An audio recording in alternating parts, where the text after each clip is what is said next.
Okay, we're going to give you a teacher tutorial of the AET record book. I'm not going to go all in, but I am going to show you some of the key pieces that you're going to want to use right off the bat. So once you log in, the main screen, it's going to be your chapter number and your password. Once you've done that, this is the screen that should pop up. So we know we're in my chapter box because it says Nimitz here, it doesn't have a student name. So this is from the teacher's point of view. If you click on profile, this is where you're going to update your teacher information as well as your courses. So if you're a new teacher and you need to add yourself, you're going to want to click on this maintain your list of teachers, and then in the boxes fill out the information and then save. These are all our current instructors. And the reason why you want to put that in there is that it's going to tie you to your classes, right? So we'll click back on profile. The other thing that you're going to want to do right off the bat is to set up your courses. When you click here, I've set my 3 courses up. This is my practicum here. This is my agribusiness, and this is my practicum here. And you see it's going to ask you for the teacher information as well. So I'm going to close this just to kind of give you an example. Let's go into 18-19, our school year last year. There's 6 teachers, so those are all the courses we taught. We put it by class periods, so you got vet med first, second, third, fourth, fifth, sixth. That way you have access to just your students, okay? So not all of our teachers have signed up for their courses yet. So I'm going to go back into this 1920. If you click new course, I'm going to select another teacher. And our first day of school was August 19th. Our last day is June 3rd.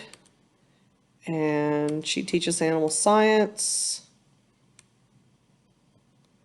We're going to find small animal management and first period, and then click save.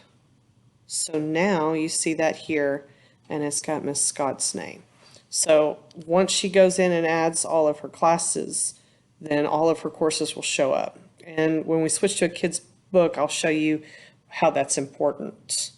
All right, so those are your 2 key pieces in profile: your information and setting up your courses. In the accounts tab, you're going to want to determine which account tab you like better. This is going to show you all your students, and then you're going to have to sort it by your student finder. You can do active, inactive. You can select one from the drop down and it'll narrow it down for you. I don't tend to use this very much. If I have a kid who's having trouble with their record book, I look them up this way. And then now I'm now in his record book. All right, it says Robert right there. I want to go back to the chapter account. I want out of the student's book. So we're going to click chapter account, and now I'm back on the accounts tab. So these 2 will let you access student record books. So you don't have to have their password and login information. You have access to it on your own. This is a great tool to use when a kid's having trouble with something. You can open it up and look at it on your computer while they have theirs up, and you can kind of help fix the issue, and the kid doesn't have to log out. So those are great tools to have there. And then in the tracker, the thing about the tracker is this is really to set up your POA, and you can give your students access to this. So my officer team has access to it. This is our calendar of activities, and we're just now getting started in entering. So we went in, if you hit the date, you can type in the information. Let me go back. I'll pick a different one. We're going to do District Leadership Camp. I don't have a calendar with me. I can't remember where it's at. And then activity type. You're going to want to select one of the activity types. The one thing when you do meetings is you're going to want, it did not give me that option here. Let me show you that from a different point. So we got District Leadership Camp. It's an FFA activity. It's one day, doesn't fall with the committee, so we're just going to save it like that. This will now show up on a student's calendar. We'll look at the students in a minute. So back to the tracker. This is where you're going to enter your students. So these are all my current officers. Once you select their name and you click add, you have to determine whether or not you want them to have access to the manager. And if not, don't check that. And then this is to remove them.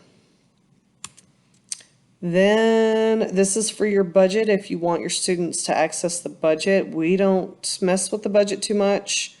And then this is your POA and then your chapter meeting. Let's go into the POA. We have not finished our POA for this year. However, if we were to open this up,